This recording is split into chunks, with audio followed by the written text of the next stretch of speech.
यानी आज से तीसरे दिन परसों श्री कृष्ण आयुष विश्वविद्यालय कुरुक्षेत्र अपना पहला दीक्षांत समारोह आयोजित करने जा रहा है। आपकी जानकारी के लिए बता दूं कि किसी भी विश्वविद्यालय का दीक्षांत समारोह उस समय आयोजित किया जाता है जब उस विश्वविद्यालय से पहला स्नातक बैच जो पास आउट हो जाता है। हमारा इस यूनिवर्सिटी बनने के बाद पहला स्नातक बैच बीएमएस का बैच जो था वो 2024 में पास आउट हुआ है और हम 2025 में इसका दीक्षांत समारोह आयोजित कर रहे हैं। स्नातक छात्रों के साथ साथ अभी तक यहाँ जो हमारा 3 साल का एमडीएमएस यानी पोस्ट ग्रेजुएट आयुर्वेद का जो कोर्स होता है उसके 3 बैच अभी तक निकल गए हैं, उनको भी साथ में ही इस दीक्षांत समारोह में पदवी दान जो है वो दिया जाएगा।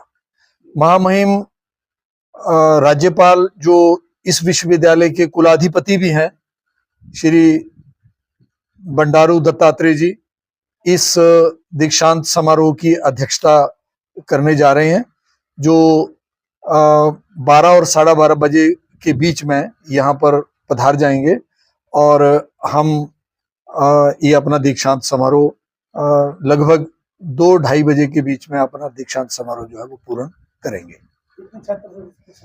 इसमें 46 स्नातक छात्रों को पदवी दान दिया जाएगा, जिसमें से 30 जो हैं वो महिलाएं हैं और 16 पुरुष छात्र हैं चिकित्सक बनके जो निकल गए हैं। और हम इसमें 126 स्नातकोत्तर चिकित्सकों को जो पढ़ के यहाँ से जा चुके हैं उनको पदवी दान दे रहे हैं और उसमें से 41 पुरुष हैं और 85 महिलाएं हैं। इसके साथ साथ पदवी दान वाले दिन हम एक मानद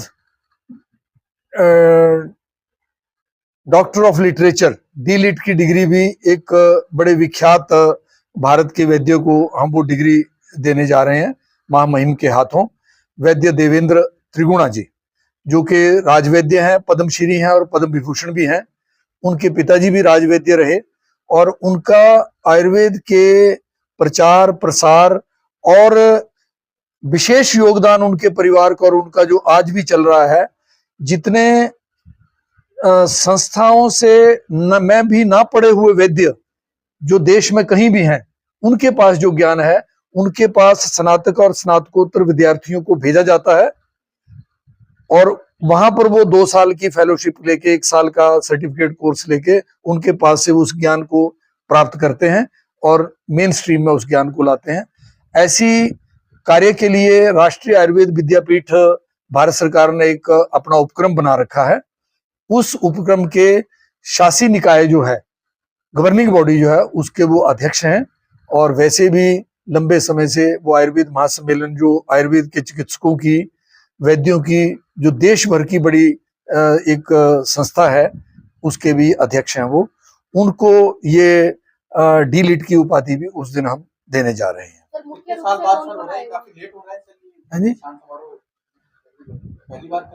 पहली बार कर रहे हैं और कोई लेट नहीं है क्योंकि पिछले साल ही हमारी पहली स्नातक का बैच जो है वो निकला है और हम तुरंत ही इसको करने जा रहे हैं। मुख्य अतिथि के रूप में हमें भारत सरकार के आयुष मंत्रालय के सचिव वैद्य राजेश कोटेचा जी जो पद्मश्री हैं, पद्मश्री वैद्य राजेश कोटेचा जी इसमें मुख्य अतिथि के रूप में भाग लेंगे। दीक्षांत समारोह में ड्रेस कोड क्या है? ड्रेस कोड इसमें भारतीय परिधान इसमें रहेगा। सफेद कुर्ता और पजामा पुरुषों के लिए है और महिलाएं भी अगर सलवार कमीज पहनना चाहती हैं तो सफेद रंग की रहेगी और अगर वो साड़ी पहनना चाहती हैं तो क्रीम कलर की साड़ी जो है वो उनके लिए परिधान है। हमने निमंत्रित किया था, उनकी तरफ से हमें समय नहीं मिल पाया, वो अपने कार्य में और कार्यों में व्यस्त है।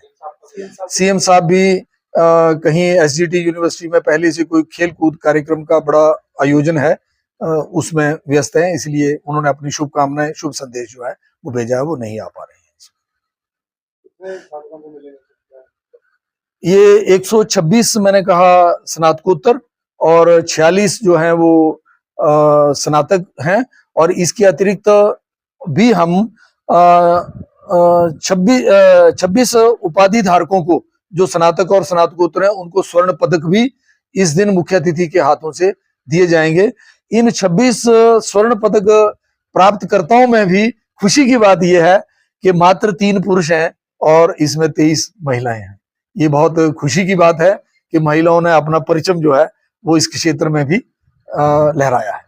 बेटी बचाओ बेटी पढ़ाओ बहुत साकार हो रहा है हरियाणा में और बहुत अच्छे तरीके से हो रहा है।